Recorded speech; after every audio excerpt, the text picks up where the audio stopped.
This is your Neepawa Town Council Debrief for the December the 20th, 2022 meeting. The debrief will take you through the key issues being discussed by Council and provide a bit more information on what they mean for the town. In the final meeting of 2022, we start with a recap of some of the meetings the Councillor have attended in recent weeks. Councillor Nadeau highlights public skating opportunities at the Yellowhead Centre, while Councillor Sisley covers the handy van statistics and projects over the month of November. The handy van will also be building a presence on Facebook in the new year. Councillor Kosenchuk shares the annual report for HAND, which includes an outline of all the services they provide, both for Council and for the public to understand what HAND really does in the community. Councillor Nadeau. Last night we had a meeting with the Yellowhead Board, and the one thing that I wanted to highlight for the town is just that we have public skating that's running every Sunday and Monday. So it's 6 p.m. on Mondays, public skating. For residents, it's free of charge. Just come down to the rink. And on Sundays, it varies sometimes throughout the day, depending if there's a hockey game or tournament. So just good for residents to get access to the rink. Councillor Sisley. So we had the handyman meeting December 13th. There was 365 total trips in November. This included 2 trips to the casino, which were both full bus for those trips. They said they could actually go once a week if they had somebody that could take them down.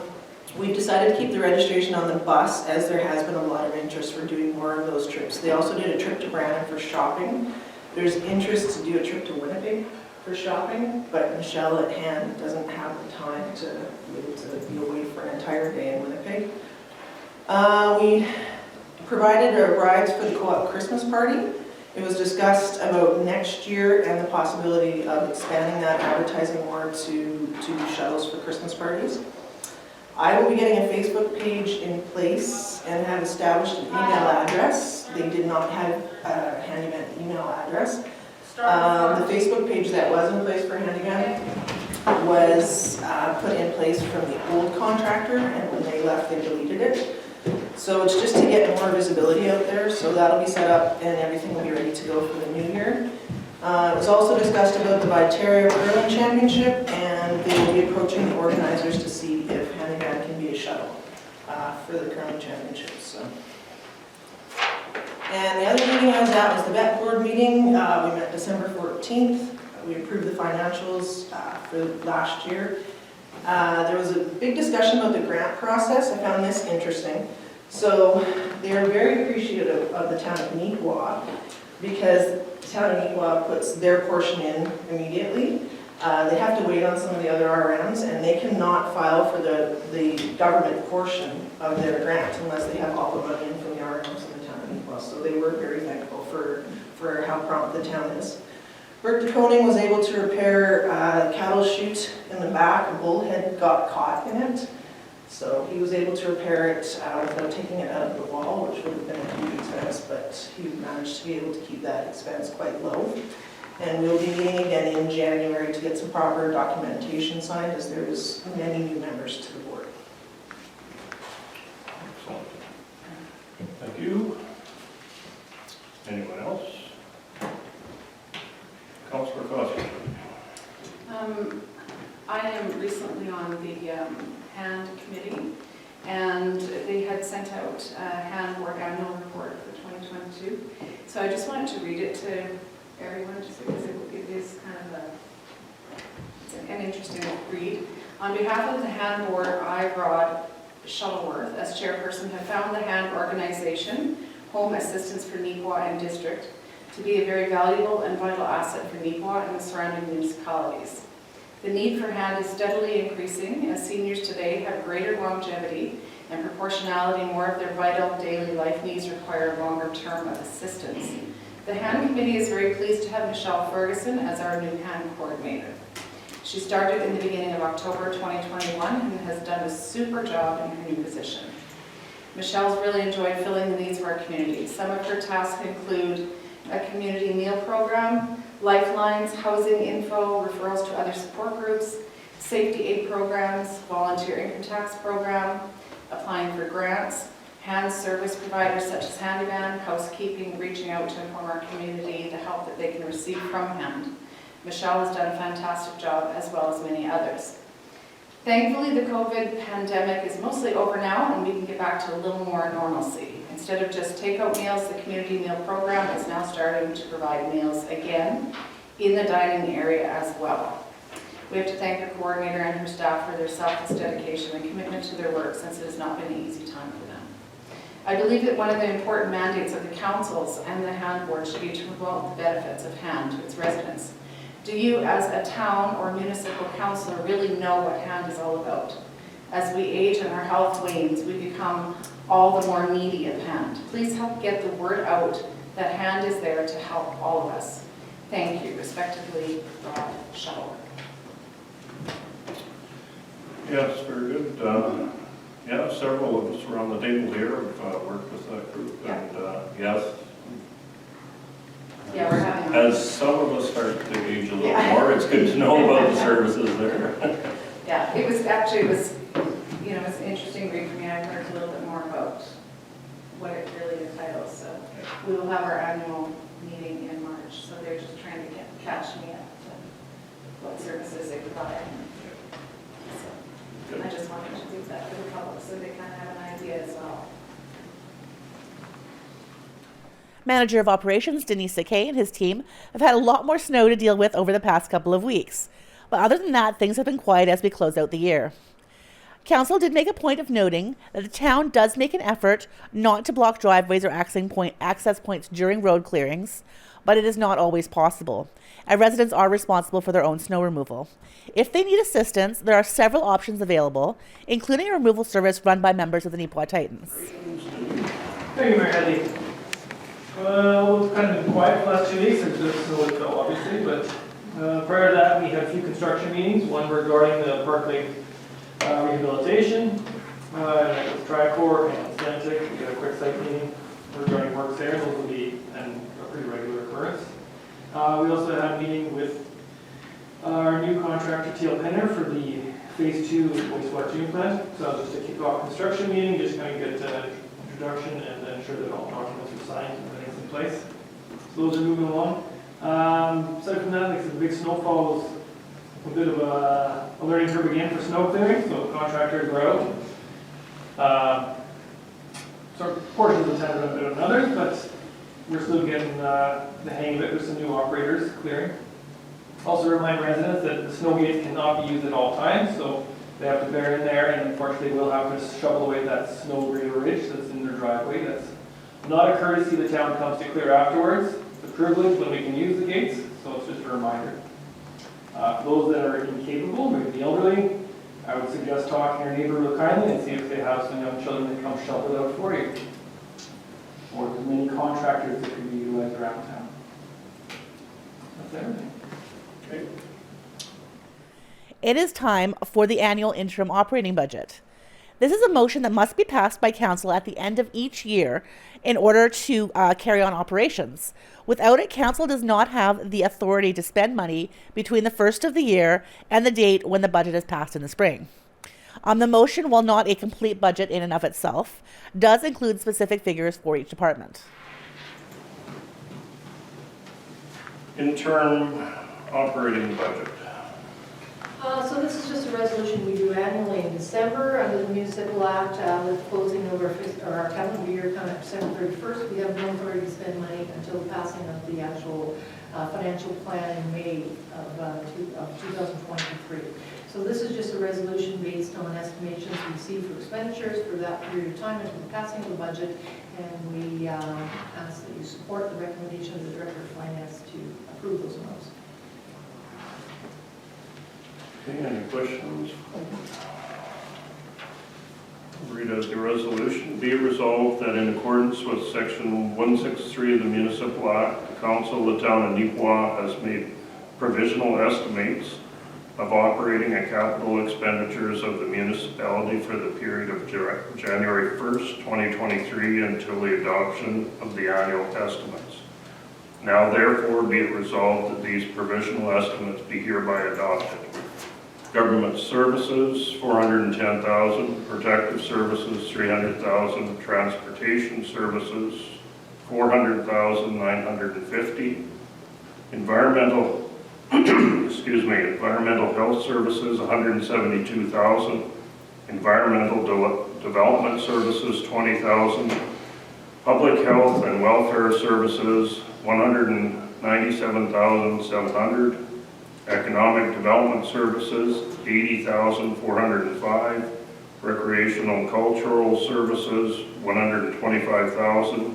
Physical services, $85,150 for a total of $1,791,205. Operating, utility operating requirements, $650,000. General capital requirements, $420,000, and utility capital requirements, $400,000. Moved by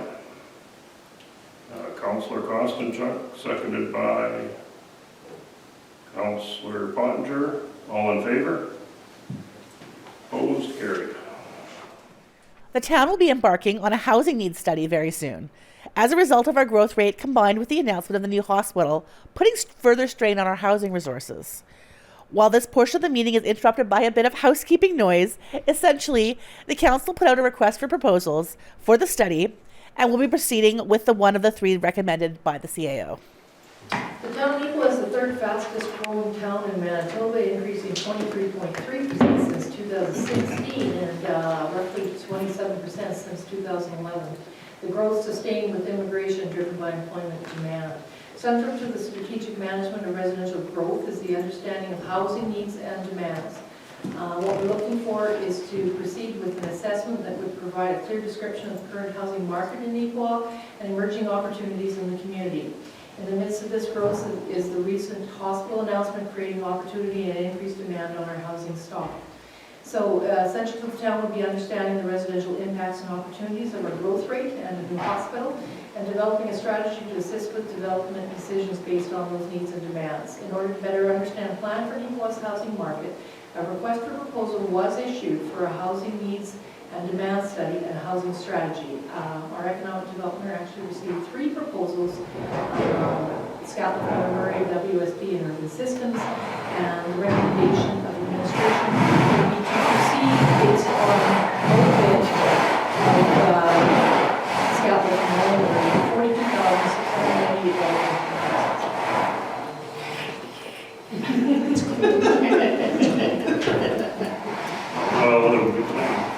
Just a question, this doesn't have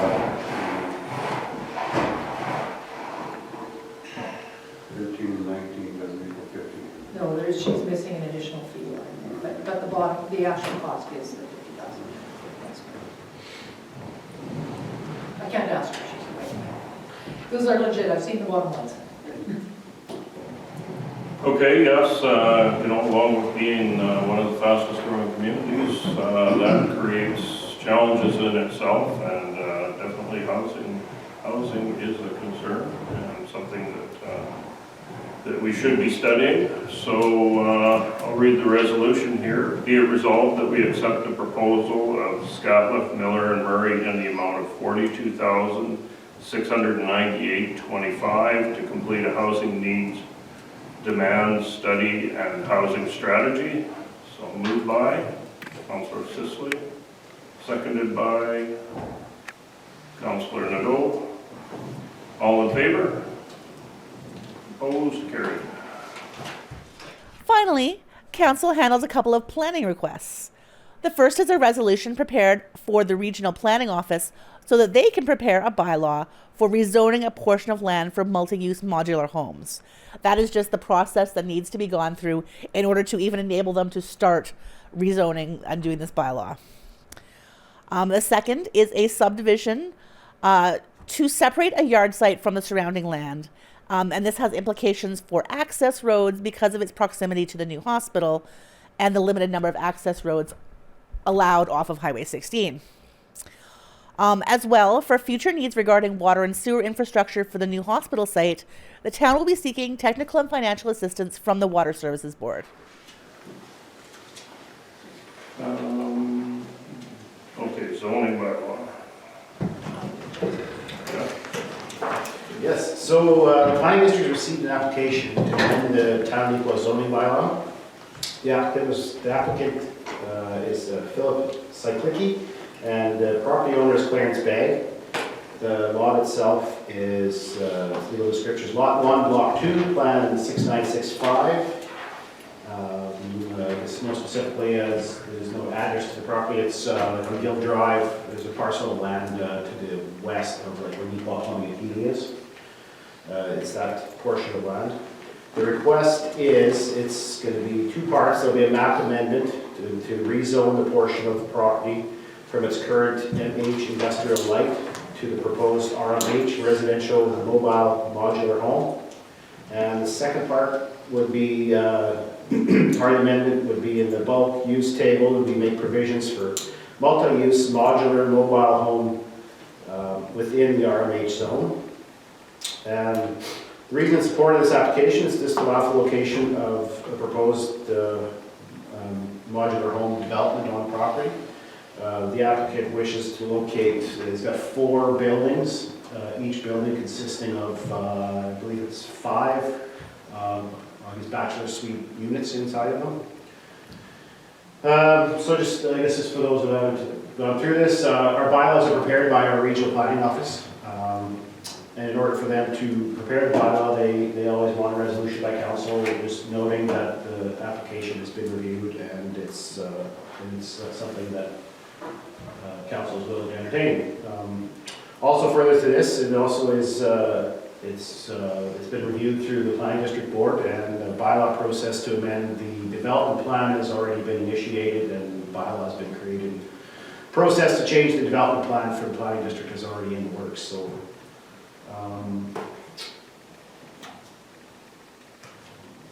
Anything else? Well, maybe just add to that, you are not debating this topic tonight. What you're debating is the fact that we're going to request community region plan to create a bylaw, that's all.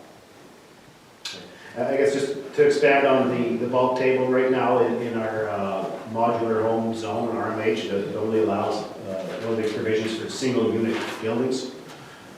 So we'll do a bit of work with planning office as well, just to get the proper wording on it. But it's probably it would probably put like a line in the bulk use table as multi-use mobile, or say multi-use residential as a conditional use in the RMH zone. That gives council the flexibility to review further multi-unit construction on RMH zone sites. So.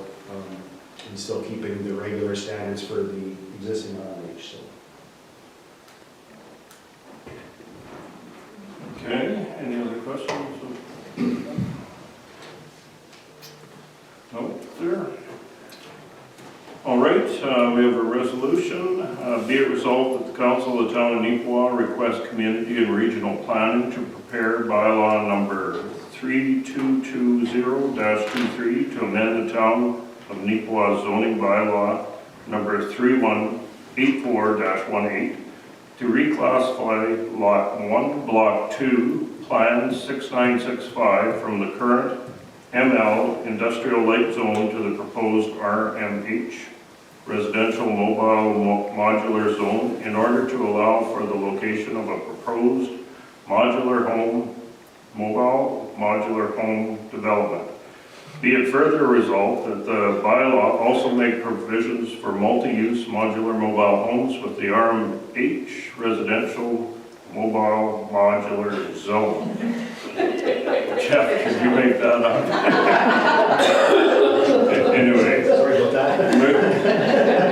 Moved by Deputy Mayor Bear, seconded by Councillor Pottinger. All in favor? Opposed? Carried. Oh. You did well.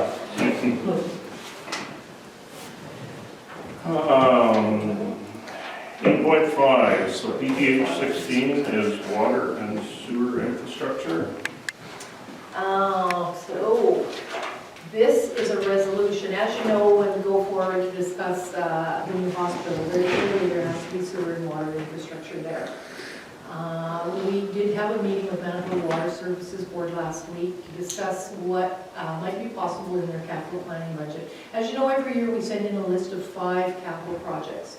This would be, I guess, our top priority project beyond the installation of a new well at Oberon and twinning the line, which we passed a resolution last meeting to get support of the Water Services Board. In our discussion with them last week, they asked that we actually proceed with another resolution to have the water and sewer infrastructure to service the hospital area on the southwest 34, 14, 15 placed into the queue somehow. They do not guarantee any funding for us at this point, but we think to have services available there for 2024, the facility trying to open for 2025, we need to be prepared and ready. So I'm asking you to support a resolution this evening looking for technical and financial assistance from the Water Services Board. Should there be some available, or we can figure out how we can lobby to get some available, great, but we will be planning for a budgetary process within the next 2 years to make sure that we can afford the expenditure should that not occur. So looking for your support. Yes, I don't think that will be hard to do. Be it resolved that we hereby request technical and financial assistance from the Manitoba Water Services Board for the installation of new water and sewer infrastructure east of Neepawa for the purpose of servicing a new regional hospital. Moved by Deputy Mayor Parrott, seconded by Councillor Kostenchuk. All in favor? Opposed? Carried. And then subdivision. So this is subdivision 4437-22-8413 of Daniel and Leanne Zephyr on the southwest 34, 14, 15. The owner of the subject property wishes to subdivide their existing yard site from the surrounding land, and there is a dwelling on the property. Access is existing and is onto PTH 16. The property has a septic field and gets water from municipal pipe services. The flag portion of the proposed lot to the north is intended to connect at a future date to a road being opened as part of a separate subdivision, although I'll be clear, the east-west road will not be built for the whole entire length of that property. It will only be built to service the hospital property, running, looking from the east traveling west to the western extension of the parcel that will be set aside for the hospital. So that's a little bit ways down when there might be a connection to his yard site to that particular internal roadway. Through the circulation process, Terranet Land Title says that a one-lot plan subdivision as proposed is required. Hydro will be looking for easements. The planning board basically reviewed the application and is in favor of the application. When you look to Manitoba Transportation and Infrastructure, or Highways Department as they're known, they do not object to the subdivision. They are prepared to allow the existing access onto PTH 16 to remain for the proposed lot until the new east-west public road is constructed. I will speak to that point in such that we met with the minister last week to talk about that. The ability to connect to PTH 16 right now is very critical for Mr. Zettler. And looking at the elevation and topography of this particular lot and trying to reach into the back of this yard site into the agricultural portion is very difficult to come up the residential access point to get back there with semis and agricultural trucks. Under a previous subdivision, as we all know for the hospital, he has to lose, and it's mentioned in this one as well, he has to lose the eastern access that he currently uses for his farming operation. And he understands that. He knew that was going to happen. The functional design for PTH 16 also indicates that at some point in the future, both accesses will be gone. By basically telling him under this subdivision that his accesses to his property should both be removed, we are totally inconveniencing this guy. So by having him actually spend money to connect to a road that isn't going to be built right away. So we did lobby for him at a meeting with Manitoba Infrastructure. I have more recently got confirmation from Manitoba Highways. They will confirm that the western access to the existing resident can remain in place, provided the use does not increase. However, if there are operational issues at this location, they would look at removing it sooner, but that will be done through a discussion and concurrence with the landlord. So that's all we ask for, that these discussions be had with Mr. Zettler when this occurs, so that he can participate in those discussions and not be basically demanded. So as much as we see his interest in serving the community, and he did sell a piece of land, we all understand he did get paid, we were totally inconveniencing him by the fact that he's going to lose something that he is paid for and done, and then incur costs to alter his whole yard site and his farming operations to adjust to that, and that just simply was not fair. So So the other condition was that he does agree though, however, to removing the east access, which he understands and he knows will go forward. So there were no other response or comments on this, other than the proposed lot one that will be created in the AR-R and O zone. And the minimum requirements under the zoning bylaw for that particular zoned area are 20 acre size with a site width of 300 feet. He's actually severing off a 14.98 acre site, and he will meet the width requirements. So the recommendation is approve the subdivision subject that he will come in and get a variation in order to reduce the minimum site area from 20 acres to 14.98 in the AR-R zone. Okay, any questions?